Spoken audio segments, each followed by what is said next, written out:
ঈদ মোবারক। আজকে বাংলাদেশের প্রতিটি গ্রামে,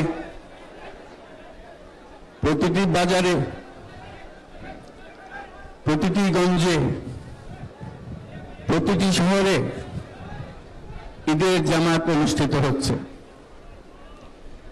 আমরা জাতির পক্ষ থেকে জামাতে যারা যেখানে শরীক হয়েছেন তাদেরকে ঈদ মোবারক জানাচ্ছি। একটু জোরে বলেন, তারা যেন সবাই শুনতে পায়। যারা ঈদের জামাতে শরীক হবার সুযোগ পাননি তাদেরকেও আমরা ঈদ মোবারক জানাচ্ছি, সেটাও জোরে ঈদ মোবারক দেন। আমাদের মা বোনেরা, মহিলারা যারা ঘরে আছেন তাদেরকেও আমরা জাতির পক্ষ থেকে ঈদ মোবারক জানাচ্ছি।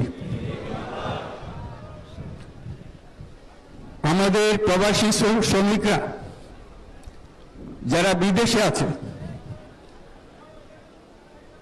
সারা বছর কষ্ট করেছে, আজকে হয়তো ঈদের জামাতে যেতে পারবেন কিংবা যেতে পারবেন না, কিন্তু জাতির পক্ষ থেকে আমরা তাদেরকেও ঈদ মোবারক জানাচ্ছি। যারা বাংলাদেশিরা আছেন পৃথিবীর বিভিন্ন দেশে, জাতির পক্ষ থেকে তাদেরকে আমরা বলে যাইনি, তাদেরকেও আমরা ঈদ মোবারক জানাচ্ছি। যারা হাসপাতালে আছে, রোগী, বিভিন্ন কারণে ঈদের জামাতে যেতে পারেন নাই, তাদেরকেও ঈদ মোবারক জানালাম। ঈদ দূরত্ব ঘুচানোর দিন,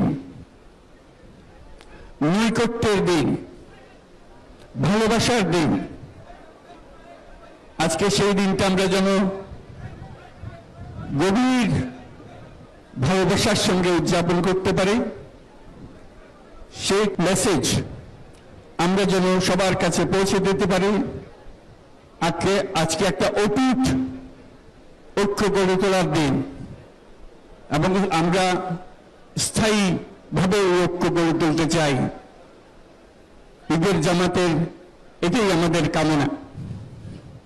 আজকে মোনাজাত হবে, মোনাজাতে আমরা অবশ্যই যেন স্মরণ করি, আল্লাহর কাছে প্রার্থনা করি।